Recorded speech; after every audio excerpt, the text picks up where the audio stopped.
अस्सलाम वालेकुम। कैसे हैं आप सब लोग? जो लोग ज्वाइन कर चुके हैं सबको मेरी तरफ से खुश आमदीद। आज हम बात करेंगे स्टडी इन चेक रिपब्लिक के ऊपर। और उसके अंदर इंशाल्लाह आपको कुछ जो बेनिफिट्स हैं, यूनिवर्सिटीज़ हैं, कुछ प्रोसेस है, उसके बारे में बात करेंगे। उसके बाद आप लोगों के क्वेश्चन भी लेंगे और जो है आप लोग जो है क्वेश्चन अपने रेडी रख लें। इंशाल्लाह हम आखिरी 15-20 मिनट सारे जो है ना लोगों के क्वेश्चन होंगे उनके ऊपर भी बात करेंगे। तो मेरा ख्याल है लोग अब ज्वाइन कर चुके हुए हैं, तो इसको स्टार्ट करते हैं। ऑलरेडी भी हम मतलब जो है ना इटली के ऊपर भी बात कर चुके हुए हैं, ऑस्ट्रिया के ऊपर भी बात कर चुके हुए हैं, फ्रांस के ऊपर भी हमने वेबिनार किया था। तो जो स्टूडेंट्स इससे पहले वाले वेबिनार्स के अंदर पार्टिसिपेट नहीं कर सके और अगर उनको कोई इन्फॉर्मेशन चाहिए, उसके अंदर भी काफ़ी डिटेल से डिस्कशन हुई हुई है। मतलब क्वेश्चन आंसर भी थे, इसके अलावा इन्फॉर्मेशन थी, वो हमारे यूट्यूब चैनल पे जाकर उन वीडियोस को देख सकते हैं। उसके अंदर उनको काफ़ी इन्फॉर्मेशन मिलेगी। तो जी स्टार्ट करते हैं। अच्छा जी, कुछ मैं अभी आपको स्लाइड से अभी कुछ बताऊंगा, उसके बाद फिर इंशाल्लाह हम जो है ना आप लोगों को क्वेश्चन लेके वन टू वन बात करते हैं। चेक रिपब्लिक शेंजन कंट्री है, यूरोप का कंट्री है। और इसके अंदर जो है करेंसी जो है वो यूरो है। पॉपुलेशन इसकी ढाई, मतलब आप उसको कम ही कहते हैं, हमारे हिसाब से तो बहुत कम है। हम 25 करोड़ अवाम है और ये तकरीबन एक 1.1 करोड़, मतलब 1 करोड़ 10 लाख आप कह लें। तो ये इतने लोग हैं, ये इतनी, इसलिए ये वहाँ पर कम पॉपुलेशन है। उनको मैन पावर की भी ज़रूरत रहती है हमेशा से। मतलब जो भी यूरोपियन कंट्री मोस्टली जो है वहाँ पर पॉपुलेशन थोड़ी है, वहाँ पर उनको मैन पावर हमेशा से शॉर्टेज रहती है। और वो मैन पावर के लिए फिर क्या होता है कि जिन लोग जहाँ से ये लोग जाते हैं, पाकिस्तान से, इंडिया से, बांग्लादेश से, श्रीलंका से, इन मुल्कों से ही मोस्टली जो है ना वहाँ पर जाते हैं। मोस्टली इनका जो वीज़ा का प्रोसेस यही होता है कि स्टूडेंट्स बुलाते हैं। जब आप वहाँ पर जाकर पढ़ लेते हैं 2-3 साल, उसके बाद आप वहाँ के माहौल को भी समझ जाते हैं। उनकी यूनिवर्सिटी से आपने एक डिग्री भी ले ली होती है, और उसके बाद जब आप डिग्री लेके फर्दर जो है उसको आप वहाँ पर एडजस्ट हो जाते हैं, पीएसडब्ल्यू मिलता है और बाकी चीज़ें मिलती हैं। तो एक आपको वहाँ पे आसानी से अकोमोडेट होने का मौका मिल जाता है। तो चेक रिपब्लिक भी आजकल जो है उन्होंने मतलब इंटर के स्टूडेंट्स, उसके बाद जिन्होंने बैचलर किया हुआ है वो स्टूडेंट, इन सारे स्टूडेंट्स को ही एडमिशन दे रहा है। ऑलरेडी आप हमारी जो है अगर देखेंगे तो इंटरव्यूज भी हैं कुछ स्टूडेंट्स के, जो कि प्रोसेस जिनका अभी कंटिन्यू है और सुपर लीगलाइजेशन वगैरह हो रही है।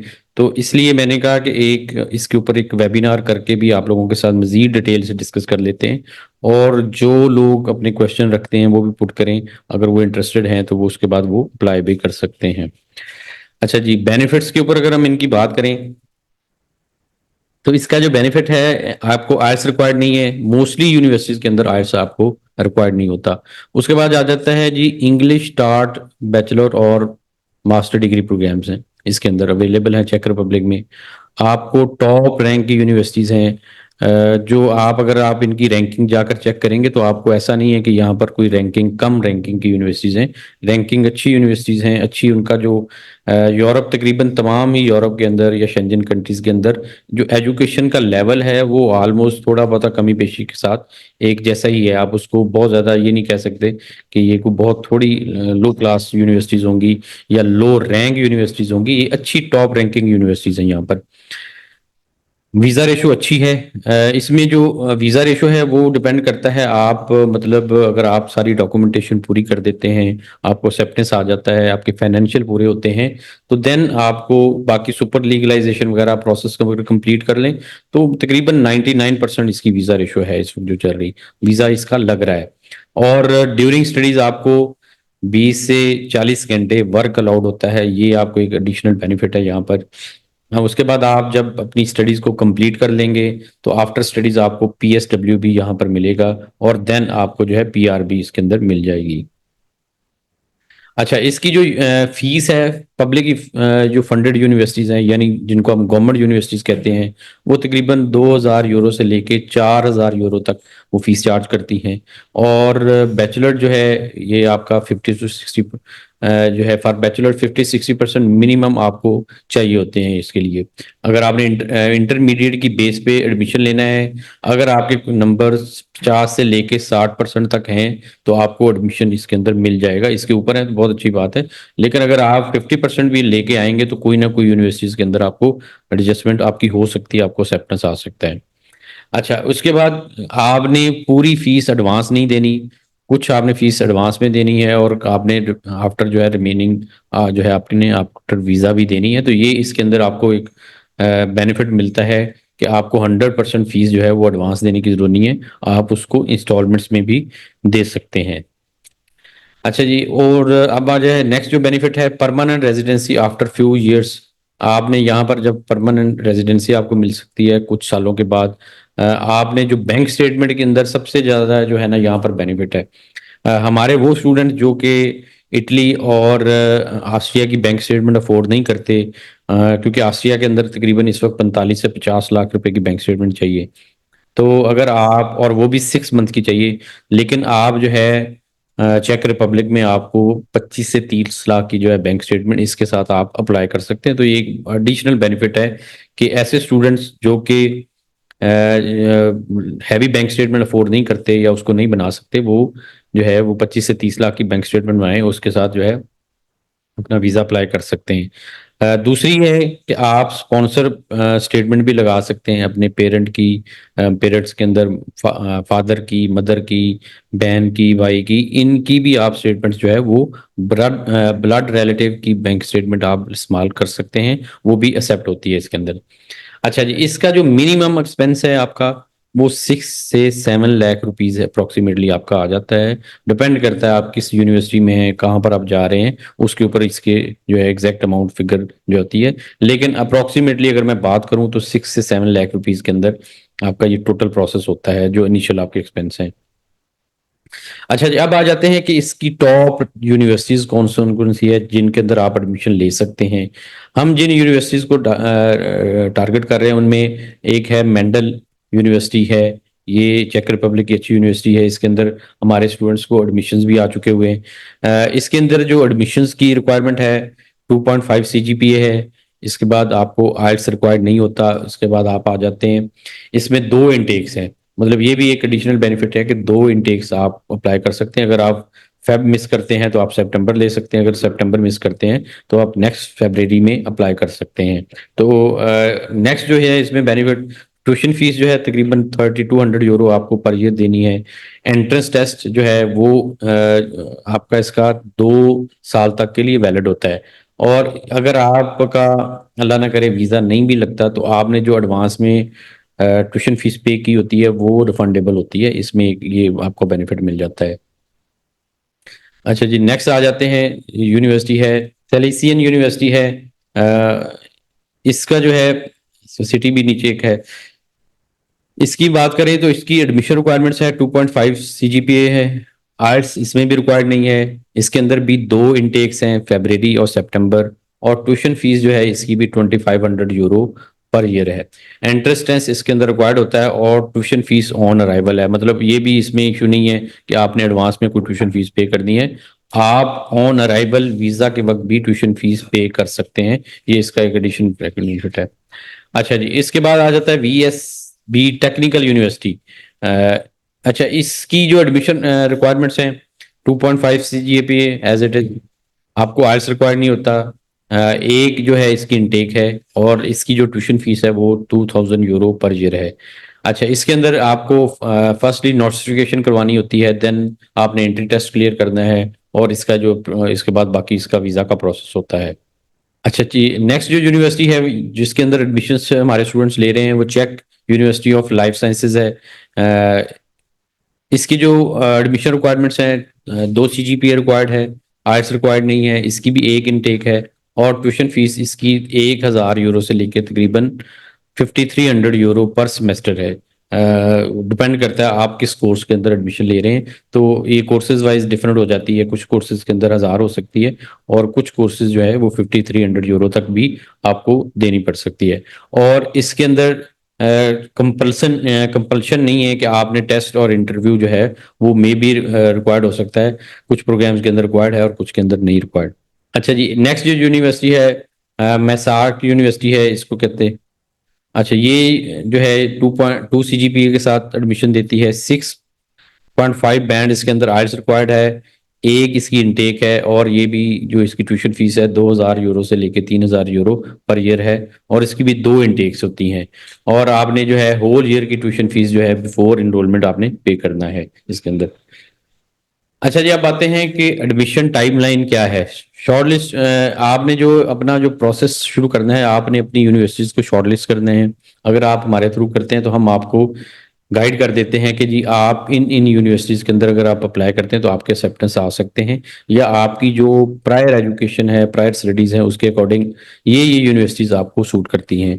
उसके बाद आपने लेकिन अगर आप खुद भी करना चाहेंगे तो यही प्रोसेस होगा। आपने एडमिशन एप्लीकेशन अपनी फाइल करनी है। आपने उसके बाद सुपर लीगलाइजेशन के लिए जो है आपने एम्बेसी से अपॉइंटमेंट लेनी है और सुपर लीगलाइजेशन करवानी है। उसके बाद आपने जब सुपर लीगलाइज हो जाते हैं तो देन आपने कोरियर कर देने हैं डॉक्यूमेंट्स अपनी यूनिवर्सिटी को जिसको आपने फाइनल किया है, और वहां से आपकी नोटिफिकेशन या इंटरनल इवेल्युएशन जो है वो हो जाएगी। वो डिपेंड करता है, वो प्रोसीजर दोनों डिफरेंट हैं, लेकिन ऑलरेडी इसके ऊपर हम एक वीडियो बना चुके हैं कि कौन सा आप ले सकते हैं। अच्छा जी, उसके बाद आपने ट्यूशन फीस पे करनी है और आपका वहां से एक्सेप्टेंस ले आ जाएगा। आपने अकोमोडेशन रिजर्व करवानी है और वीज़ा एप्लीकेशन जो है वो आपने फाइल कर देनी है, और इंशाल्लाह आपका वीज़ा लग जाता है आपको। उसके बाद आपने अप्लाई कर जाना है। तो ये एक जो है समझे 9 स्टेप प्रोसीजर है जो कि आपने फॉलो करना है। और ये तकरीबन 6 से 7 माह का टोटल टाइम लग जाता है इसके अंदर, ये आपका प्रोसीजर कंप्लीट हो जाता है। अच्छा जी, अब आते हैं कि हम जो सर्विसेज दे रहे हैं WSL कंसल्टेंट इंशाल्लाह तकरीबन अल्हम्दुलिल्लाह 2012 से इस फील्ड में है। स्टडी अब्रॉड के रिलेटेड एजुकेशन कंसल्टेंट है। इसके बाद हमारा ऑफिस इस वक्त पाकिस्तान में भी है। पाकिस्तान में लाहौर में ऑफिस है। इसके अलावा UAE में ऑफिस है। इसके अलावा और मलेशिया में ऑफिस है। बहुत ज़्यादा हम ऑलरेडी स्टूडेंट्स के जो है ना हमें इसके ऊपर कर चुके हुए हैं, हेल्प कर चुके हैं, इसलिए हम एडमिशन के प्रोसेस को, उसके बाद वीज़ा के प्रोसेस को भी समझते हैं। ये असल में दोनों होता है कि ये दोनों ही प्रोसीजर डिफरेंट होते हैं।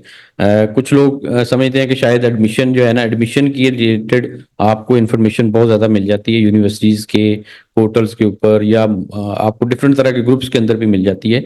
लेकिन जब वीज़ा का प्रोसेस आता है तो वहाँ पे मोस्टली लोग जो है ना वो उनको समझ नहीं आ रही होती कि हमने किन डॉक्यूमेंट्स को यूज़ करना है, क्योंकि उसके ऊपर इतनी ज़्यादा इंफॉर्मेशन अगर आपने एम्बेसी के पोर्टल पे अवेलेबल नहीं होगी और बाकी जगहों पे भी आपको एग्जैक्ट करेक्ट इंफॉर्मेशन नहीं मिलती।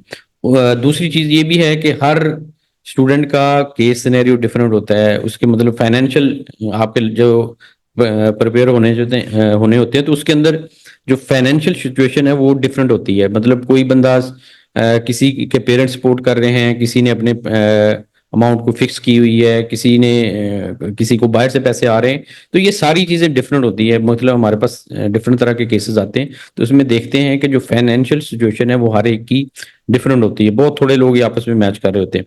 तो उसको किस तरह से ऐसे बनाना है कि एम्बेसी जो है वो आपको एक्सेप्टेंस दे, आपको वीज़ा दे, ना कि आपको रिजेक्शन दे दे। क्योंकि एम्बेसी ये ज़रूर इंश्योर करती है कि ये बंदा जब हमारे मुल्क में जाएगा तो क्या हमारे ऊपर बर्डन तो नहीं बन जाएगा। इसको यूनिवर्सिटी ने तो आपको एक्सेप्टेंस दे दिया आपके सिर्फ एजुकेशनल डॉक्यूमेंट्स के ऊपर। अब आपने जब वीज़ा फाइल करना है तो एम्बेसी ये चीज़ इंश्योर करेगी कि क्या ये बंदा हमारे ऊपर बर्डन तो नहीं है। तो वो किस तरह से आपने उसको जो है हैंडल करना है कि आप जो ये सारा कुछ कर रहे हैं, आप अपना स्पॉन्सर खुद कर रहे हैं, चाहे जाए कि आपके पास कोई स्कॉलरशिप आ गया है, लेकिन अगर आप सारा कुछ खुद कर रहे हैं तो आपने एम्बेसी को यही शो करना है कि आप ये पैसे आपके पास अवेलेबल हैं, ये फंड्स आपके पास अवेलेबल हैं, और जब आप उनके मुल्क में पहुंचेंगे तो आप इन फंड्स को यूज कर सकते हैं, इसमें कोई इशू नहीं है। तो ये सारी चीजें जो है ये क्योंकि केस सिनेरियो डिफरेंट हो जाता है तो यहाँ पर आपको गाइडेंस पूरी तरह से नहीं मिलती। इसलिए आप बजाय इसके कि आप खुद से सारा कुछ करके रिफ्यूज हो जाएं, आप हमसे नहीं तो किसी और से मशवरा जरूर कर लें कि यार ये मेरा केस है तो मैंने किस तरह से अपने आप को प्रेजेंट करना है ताकि मेरी रिफ्यूजल ना आए। क्योंकि आप सारी अल्टीमेटली आपने पैसे भी खर्च कर चुके होते हैं और आपने जो है अपना मतलब बाकी सारी चीज़ें भी कर चुके हैं, टाइम भी दे चुके हैं, तो उसके बाद रिफ्यूज़ल जो है, वो एक सारों के लिए परेशानी का बायस बनता है। तो इसलिए आपने इसको बेहतर करके जो है प्रेज़ेंट करना है। अच्छा जी, हम जो सर्विसेज़ देते हैं उसके अंदर हम स्टूडेंट प्रोफाइलिंग करते हैं, स्टूडेंट्स को उसकी प्रोफाइल के अकॉर्डिंग गाइड करते हैं। इसके अलावा यूनिवर्सिटी और प्रोग्राम सिलेक्शन के अंदर उसको हेल्प करते हैं। टेस्ट जो है यूनिवर्सिटीज़ के अंदर होते हैं या एडमिशन के वक़्त होते हैं, उनको भी हम उसको प्रॉपर्ली गाइड करते हैं कि किस तरह से आपने टेस्ट जो है वो लेना है। उसके बाद आ जाता है वीज़ा असिस्टेंस। वीज़ा के अंदर आपको ऑलरेडी मैं बता चुका हूँ कि किस तरह से हम हेल्प आउट करते हैं कि उसका वीज़ा के लिए आपका एक्सेप्टेंस चाहिए होता है और उसके बाद आपके जो बाकी डॉक्यूमेंट्स हैं जिनके अंदर कुछ सिक्योरिटी के रिलेटेड है जैसे कि मतलब आपका पुलिस क्लियरेंस सर्टिफिकेट है, ये चाहिए होते हैं और बाकी आपके फाइनेंशियल डॉक्यूमेंट्स होते हैं। तो ये 3-4 चीज़ें इंपॉर्टेंट होती हैं जिनके हम उनको गाइड करते हैं कि आपने इस तरह से इन डॉक्यूमेंट्स को बनाना है ताकि आपकी सक्सेस मिले आपको। और सम टाइम अगर कोई ऑब्जेक्शन आता भी है तो उसको भी बाद में जो है ना आपसे मशवरा करके डिस्कस करके उसको स्टूडेंट्स को गाइड किया जाता है और बाद में भी उनको एक्सेप्टेंस आ जाता है, वीज़ा मिल जाता है। इसके अलावा बाकी जो है एप्लीकेशन फिलिंग है या कहीं पे आपका एप्लीकेशन और ये सारी सर्विसेज हम जो है वो देते हैं। जब आप ट्रैवल करके जाते हैं तो तब भी हम स्टूडेंट्स को हेल्प आउट करते हैं कि वहाँ पर ऑलरेडी जो स्टूडेंट्स हैं उनको उनके साथ उनकी एक हो जाए सिलसिला हो जाए ताकि इनिशियली जब कोई बंदा किसी मुल्क में जाता है तो वो उसको नहीं समझ आ रही होती कि मैंने क्या करना है। तो जो स्टार्ट में हेल्प चाहिए होती है वो भी उसको हम कोशिश करते हैं कि हम उसको दे सकें।